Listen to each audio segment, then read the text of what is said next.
And that class did not flinch when the smear started, because let's be clear, the smear was the test. Claims pushed online that he supports Hamas, that he's some kind of threat to Jewish safety, that he was in the country illegally because he was born in Uganda, that somehow he was linked to 9/11, even though he was only 10 years old at the time that happened, that he's anti-Semitic despite never having said anything on record of the kind, and that he is some sort of an Islamist extremist who wants to globalize the Intifada when all he actually wants is equality and has spoken aloud of the rights of the people of Palestine to exist.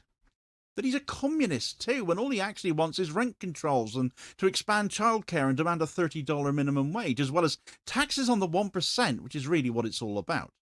There's no evidence, not a misinterpreted speech, not a buried quote, not a private recording dragged out of context. Nothing.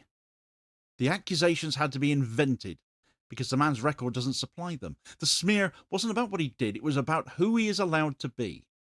And that's where the machine normally kicks in, isn't it?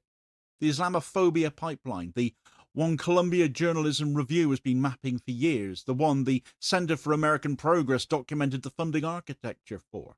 That pipeline tells the public the Muslim candidate is risky, that the Muslim candidate is suspect, that the Muslim candidate must prove innocence before being allowed to serve. The system is old, it's well-oiled, usually works.